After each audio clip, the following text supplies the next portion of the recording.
Hello students, my name is Shraddha और आज मैं छत्तीसगढ़ में सीजी व्यापम और सीजीपीएससी में पूछे जाने वाले सामान्य ज्ञान के प्रश्न लेके आई हूँ। ये ऐसे प्रश्न हैं जो रिपीट होते ही हैं, चाहे कोई भी एग्ज़ाम हो। 1-2 नंबर, देखिए बाकी सारे जो कोर सब्जेक्ट हैं वो तो सभी पढ़ रहे हैं, ठीक है, लेकिन जीएस के जो क्वेश्चन हैं वही 1-2 नंबर का फ़र्क कर देते हैं। इस वजह से ये रिपीटेड क्वेश्चन होते हैं।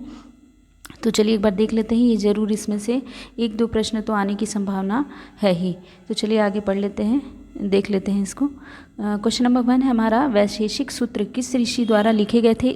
इस तरह के प्रश्न 2-3 प्रश्न व्यापम जरूर पूछता है, ठीक है। ये देखिए CGSI प्री 2022 में पूछे गए प्रश्न हैं। तो ऑप्शन नंबर ए दिया हुआ है हमारा कपिला, ऑप्शन नंबर बी दिया हुआ है शंकर, ऑप्शन नंबर सी दिया हुआ है कणाद और ऑप्शन डी दिया हुआ है इनमें से कोई नहीं। तो देखिए वैशेषिक सूत्र जो है ये कणाद ऋषि द्वारा लिखा गया है और ये परमाणुवाद के बारे में बताया गया है इसमें। तो इसका जो सही आंसर होगा वो होगा ऑप्शन नंबर सी, कणाद ऋषि द्वारा वैशेषिक सूत्र लिखा गया है। अगला क्वेश्चन देखते हैं। क्वेश्चन नंबर 2 है हमारा, आस्तिक दर्शन किसमें विश्वास करता है? ऑप्शन, इस तरह के प्रश्न दर्शन शास्त्र से होते हैं ये, और इस तरह के प्रश्न PSC भी पूछता है और व्यापम भी पूछता है। ये भी CGSI प्री 2022 का क्वेश्चन है। ऑप्शन नंबर 1 है ए है हमारा वेदों के आधार पर, ऑप्शन नंबर बी है हमारा देवताओं के आधार पर, ऑप्शन नंबर सी हमारा कर्म के आधार पर, और ऑप्शन नंबर डी है इनमें से कोई नहीं। तो देखिए जो आस्तिक दर्शन होता है वो वेदों के आधार पर विश्वास करता है। तो इसका जो सही आंसर होगा वो होगा ऑप्शन नंबर ए, वेदों के आधार पर इसका सही आंसर होगा। आगे बढ़ते हैं, अगला क्वेश्चन देखते हैं। क्वेश्चन नंबर 3 हमारा, असत्य कार्यवाद किस कार्यकरण सिद्धांत है? किसका कार्यकरण सिद्धांत है? ठीक है, ये भी न्याय दर्शन का प्रश्न है, दर्शन शास्त्र का ये प्रश्न है। असत्य कार्यवाद और किसका कार्यकरण सिद्धांत है? ऑप्शन नंबर ए दिया हुआ है न्याय, ऑप्शन नंबर बी दिया हुआ है जैन धर्म, ऑप्शन नंबर सी दिया हुआ है वेदांत और ऑप्शन नंबर डी दिया हुआ है सांख्य। तो असत्य कार्यवाद जो है वो न्याय का सिद्धांत है, कार्यकरण सिद्धांत है। तो ऑप्शन नंबर ए हमारा क्या होगा? सही आंसर होगा। अगला क्वेश्चन देखते हैं, भारत का पहला भाषाई सर्वेक्षण किसके द्वारा आयोजित किया गया था? ये भी क्वेश्चन CGSI प्री 2022 का, मैंने हाल ही के ही क्वेश्चन लिए हुए हैं तो इनके रिपीट होने की संभावना ज़्यादा रहेगी। तो भारत का पहला भाषाई सर्वेक्षण किसके द्वारा आयोजित किया गया था? ऑप्शन नंबर ए है बार्बर के द्वारा, option number B MNU, option number C है ग्रियसर्न, ऑप्शन नंबर डी है खूबचंदन। तो इसका जो सही आंसर होगा वो होगा भारत का जो पहला भाषाई सर्वेक्षण था वो ग्रियर्सन के द्वारा किया गया था। तो ऑप्शन नंबर सी हमारा क्या होगा? सही आंसर होगा। अगला क्वेश्चन देख लेते हैं। देखिए इस तरह के प्रश्न भी पूछे जाते हैं, हालांकि ये आपका करंट अफेयर से संबंधित प्रश्न हो जाते हैं, लेकिन इस तरह के प्रश्न पूछ लेता है, ठीक है। तो क्वेश्चन नंबर 5 हमारा, छत्तीसगढ़ के वर्तमान पुलिस महानिदेशक कौन है? DGP कौन है? ऑप्शन नंबर ए दिया हुआ है Shri Abhishek Pallav, option number B दिया हुआ है Shri Ashok Juneja, option number C दिया हुआ Shrimati Meelna Kurre, option number D दिया हुआ श्री सुजीत कुमार। तो देखिए इस तरह के प्रश्न पूछे जाते हैं और इनका क्रम भी पूछता है। तो देखिए जो वर्तमान में पुलिस महानिदेशक हैं DGP हैं वो हैं हमारे श्री अशोक जुनेजा और इनका क्रम है ये 10वें क्रम के हैं, ठीक है। तो कई बार क्या होता है, नाम दे देता है और क्रम पूछता है, तो याद रखिएगा इनका क्रम क्या है? 10वां है। आगे बढ़ते हैं, अगला क्वेश्चन देखते हैं। छत्तीसगढ़ के वर्तमान मुख्य न्यायाधीश, देखिए मैंने इस तरह के क्वेश्चन डालने की कोशिश की है, ठीक है। व्यापम इस तरह के क्वेश्चन आजकल पूछता है। छत्तीसगढ़ के वर्तमान मुख्य न्यायाधीश रमेश सिन्हा हैं, सभी जानते हैं। ये कौन से क्रम के मुख्य न्यायाधीश हैं? ठीक है, क्रम आजकल पूछता है व्यापम। तो ऑप्शन नंबर ए दिया हुआ है 12वें, ऑप्शन नंबर बी दिया हुआ है 13वें, ऑप्शन नंबर सी दिया हुआ है 14वें और ऑप्शन नंबर डी दिया हुआ है 15वें। तो जो रमेश सिन्हा जी हैं वो 15वें क्रम के मुख्य न्यायाधीश बने हैं। तो चलिए अगला क्वेश्चन देख लेते हैं।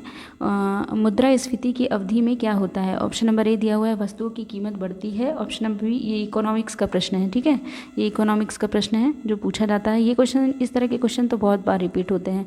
तो ऑप्शन नंबर ए देख लेते हैं, वस्तुओं की कीमत बढ़ती है, ऑप्शन नंबर बी है वस्तुओं की कीमत गिरती है, ऑप्शन नंबर सी है मुद्रा का मूल्य बढ़ता है और ऑप्शन नंबर डी है मुद्रा का मूल्य स्थिर रहता है। तो देखिए मुद्रास्फीति एक ऐसी स्थिति होती है जिसमें वस्तुओं की कीमत क्या होती है? बढ़ जाती है।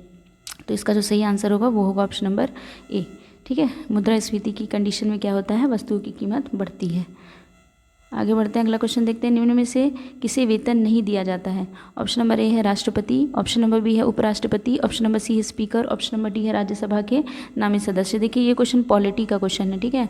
मैंने कोशिश की है कि मैं सभी प्रकार के क्वेश्चन जो पूछे जाते हैं वो लेके आऊँ, तो इस वजह से ये पॉलिटी का क्वेश्चन है। देखिए तो राष्ट्रपति को वेतन दिया जाता है, स्पीकर को भी, राज्यसभा के नामित सदस्यों को भी। देखिए उपराष्ट्रपति एक ऐसा पद है जिसको वेतन उपराष्ट्रपति के पद के लिए नहीं दिया जाता है, क्योंकि उपराष्ट्रपति जो होते हैं वो राज्यसभा के सभापति भी होते हैं, ठीक है। तो उनको जो सैलरी मिलती है वो सभापति होने की सैलरी मिलती है। उपराष्ट्रपति उनका क्या होता है, एक एडिशनल काम रहता है जिसके लिए उनको अलग से सैलरी नहीं दी जाती है। तो इसका जो सही आंसर होगा वो होगा ऑप्शन नंबर बी, उपराष्ट्रपति, ठीक है। इनको अलग से सैलरी उपराष्ट्रपति पद के लिए नहीं दी जाती है, लेकिन राज्य के राज्य सभापति होते हैं ये, सभापति के पद की इनकी सैलरी दी जाती है।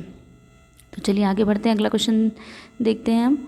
एक स्वस्थ व्यक्ति के शरीर का तापमान कितना होता है? ऑप्शन नंबर ए दिया हुआ है 98.4 degree Celsius, option number B दिया हुआ है 98.4 डिग्री फ़ारेनहाइट, यहाँ पे डिग्री मिसिंग है, और ऑप्शन नंबर सी है हमारा 98.4 डिग्री केल्विन, और ऑप्शन नंबर डी है इसमें से कोई नहीं। तो देखिए एक स्वस्थ व्यक्ति के शरीर का जो तापमान होता है वो 98.4 डिग्री फ़ारेनहाइट होता है। तो ऑप्शन नंबर बी हमारा सही होगा।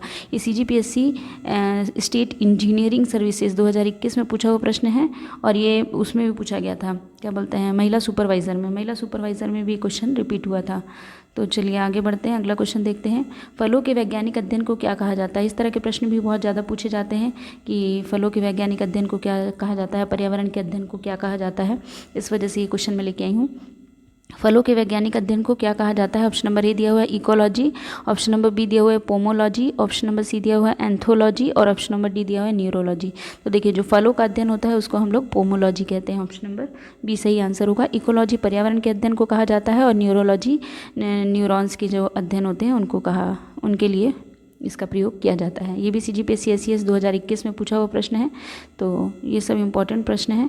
आगे बढ़ते हैं, अगला क्वेश्चन देखते हैं। देखिए लाइकेन सूचक है। ऑप्शन नंबर ए है जल प्रदूषण का, ऑप्शन नंबर बी है वायु प्रदूषण का, ऑप्शन नंबर सी है मृदा प्रदूषण का, और ऑप्शन नंबर डी है ध्वनि प्रदूषण का। तो इसका जो सही आंसर होगा, जो लाइकेन होता है ये वायु प्रदूषण का सूचक होता है। तो इसका सही आंसर होगा ऑप्शन नंबर बी। तो ये थे आज के कुछ इंपॉर्टेंट प्रश्न। होपफुली ये आप सभी के लिए इंपॉर्टेंट रहा होगा, और अगर आपको वीडियो अच्छा लगा तो please like, share and subscribe to my YouTube channel. और आने वाले एग्ज़ाम यानी कि जो कल एग्ज़ाम है उसके लिए आप सभी को शुभकामनाएं। Thank you so much.